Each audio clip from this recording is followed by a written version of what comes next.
It's now New Year's Eve in London at 8:30 and I just got ready. I'm wearing this new dress. It has rhinestones all over. This part is satin and the rest of it is in black tweed. I hope I look okay. I'm going to this legendary place. To me, it's one of my dream destinations. It's called Annabel's. It's in the heart of Mayfair. And Annabel's is one of the most exclusive and prestigious nightclubs in London. And many celebrities and superstars party their way since the 60s in Annabel's. I've always wanted to go. I read about it in magazines, but I never got a chance. So tonight's the night. I'm going to attend this exclusive New Year's Eve dinner party inside Annabel's. I hope to make some new friends and dance the night away. So come along with me and check out Annabel's. I think I'm very excited and nervous at the same time. It's one of my dream destinations and you're coming along with me. I hope I can take little videos. But anyway, let's go.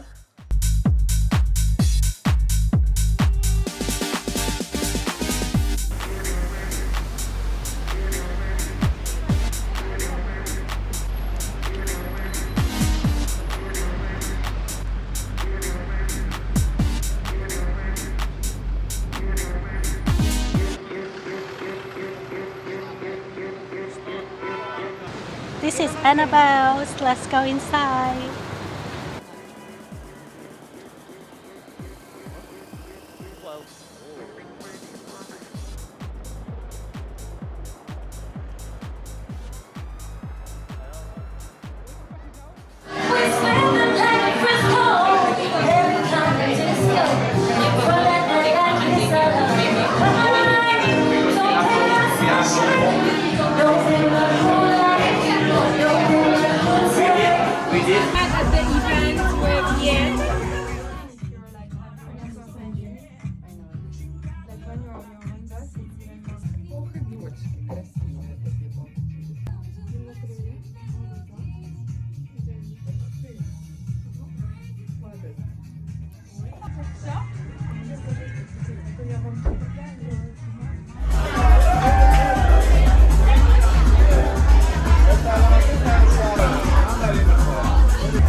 Did you watch the fireworks? Yes, from home. From home.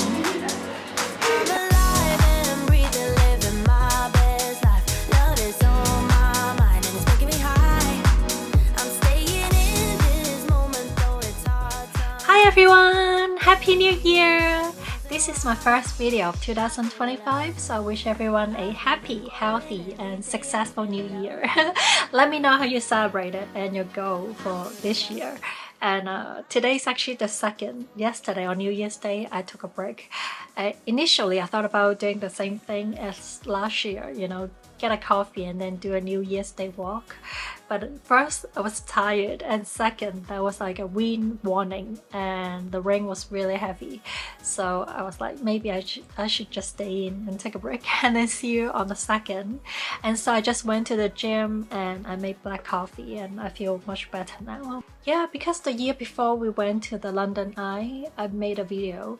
We went to the London Eye, stood in the rain for like 3 hours to watch the fireworks. And but to me, I think socializing and dancing at Annabel's is actually more tiring than standing for 3 hours because you know, socializing to me takes energy. It takes much more energy to come up with conversations and to introduce yourself and to mingle with others. But this is the lifestyle that I want. And yeah, I come all the way to the UK and I want to integrate and I want to socialize with the others from Europe and also from other countries. And so this is why I chose to live in central London, to live in Zone 1. It's easier for me to come back late at night, and I can always go out there at the last minute. And so I'm not gonna move to the suburbs. They have created over the past 2-3 years like 200,000, roughly 200,000 Hong Kong people moved to the UK, and they have created several Hong Kong villages out there. There's one in Sutton, there's one in Reading, there's one in Kingston. And you would think that if I moved out there, I'll be more active and I wouldn't be so lonely, but I guess in my mind, I guess that won't happen actually in reality. In the ideal world, I'll be embraced and accepted and welcome and invited, but I don't think so. Because they move here with their families, like with their children. So the weekend activities is usually like 2 or 3 families get together, make hot pot or have a barbecue, and then the kids get to play together. And even if I move out there, I don't think I'll be invited very often to join their family gatherings. Because yeah. And also the conversation, I don't want to be talking about Hong Kong and the issues and, you know, the situations all the time. So you won't see me making typical Hong Kong YouTuber videos, like going to the supermarket and compare prices, or make Hong Kong food, make, you know, curry fish balls and those typical Hong Kong street snacks at home. I don't want to be like that. I want to integrate and be able to, I want to socialize because I'm single. I want to mingle. And that's the point of moving to the UK. It's like the change of scenery and also meet new people. So that's why I went to Annabel's, and we had a long table. It was like 14 people, and I would say I'm the young'un at the table because they are quite mature. They're all couples, so husband and wife, husband and wife, husband and wife. And then there was one girl who paid, but she didn't come. So that's like, it baffles my mind because we pay like £500, more than £500 per person. And then she didn't show up, so I get to enjoy her food as well. They asked me to take the seat at the end of the long table, but to me that is the chairman's seat, and I'm like, that's a very important seat. I want to take that seat. And they're like, no, you're the only single person. So they want to look at each other, husband and wife, husband and wife. And so I sat at the end of the long table and look at everyone. And so, but I had a great time. They were all really friendly and very sophisticated and well educated. So I had a great time. And it's quite a large space inside Annabel's, but it's a private club. So I just took a little footage with my iPhone with no flashlight. So maybe the quality is not so good, but I'm not supposed to take any videos or photos. We sat in the living room. It's called the Rose Room. And then they have this section called the garden. And so the live band is outside. We could enjoy the live music. And then downstairs they have the nightclub. And we walk around. I went to the nightclub and the singers came up to me and they sounded really good. So I enjoyed the quality was really good. Excellent quality. The food, the service, the live music were excellent. And then so the living room, the rose room and the garden is on the ground floor, and I took the lift. They have a little lift inside the building, and I went up. Yeah, there was one floor above and then another floor. And so I went, yeah, I check out the decoration and check out the interior design and then walk around, and yeah, I had a great time. And I would say the majority, 90% of the women at Annabel's, they wore ball gowns, and they were like really extravagant and very elegant, very sparkly. You can see them from far away. And I wore a cocktail dress. Initially, I thought about wearing a ball gown. I have 2 ball gowns in my suitcase from Hong Kong, and but when I moved to the UK, I actually cleaned out my entire closet. I gave away, and I threw away like 100 dresses from my performer days, because I would buy so many dresses for my stage show.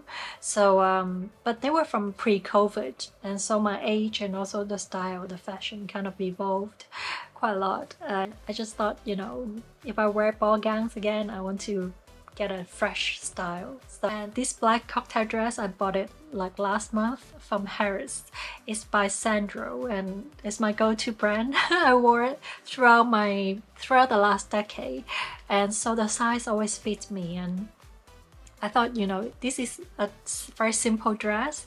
It's in tweed, so I can go to dinner in this dress, throw on a denim jacket, and then I can actually go to a yacht party, or you know, go boating with this dress, and be more casual. I actually look at gowns, but yeah, I didn't buy because I thought if I buy one, I don't know when I'll be wearing it again. And yeah, that's why I went with a cocktail dress instead.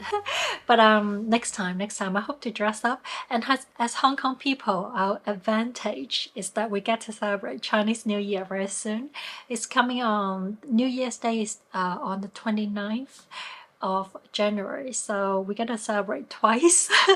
We're gonna celebrate Christmas, the New Year, 1st of January, and then Chinese New Year, all within 1 month. So maybe for Chinese New Year, if I have an event, I'll dress up in a nice ball gown and show you and take some photos. And I left at 1 o'clock. I could have stayed longer because on the invitation it says until 3. And but nowadays I try to be very strict with myself, because I try to remind myself that 200 shows, 200 shows, 200 shows.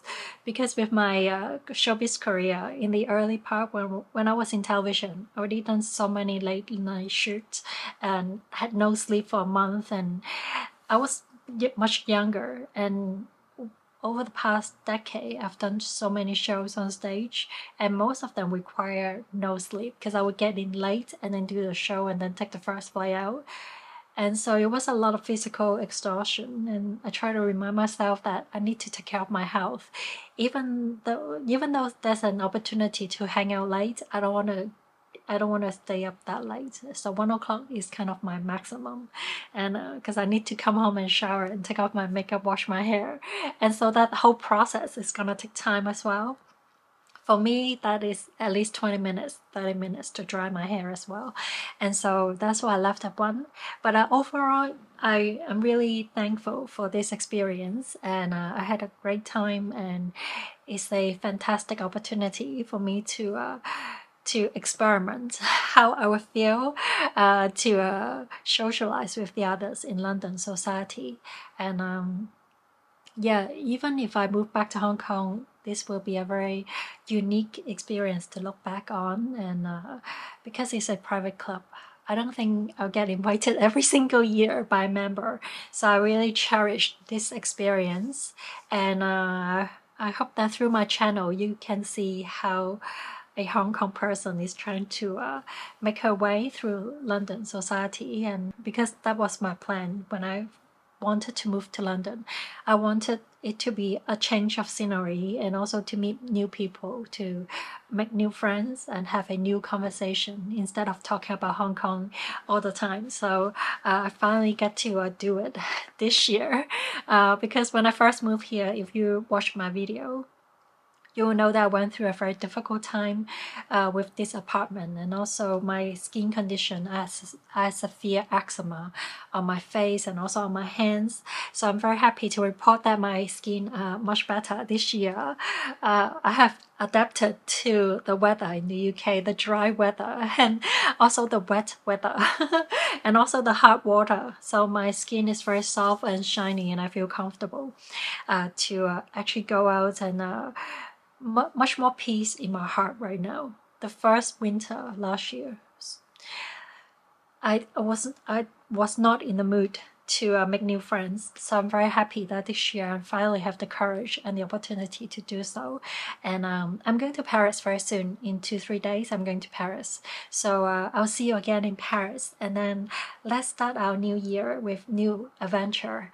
And I don't have my year plan out, but I think each month is gonna be more colorful than the last because I don't have any health issue going on like last year, so I'm not as restricted. So anyway, I'll see you in Paris, and Happy New Year to you all. Bye bye.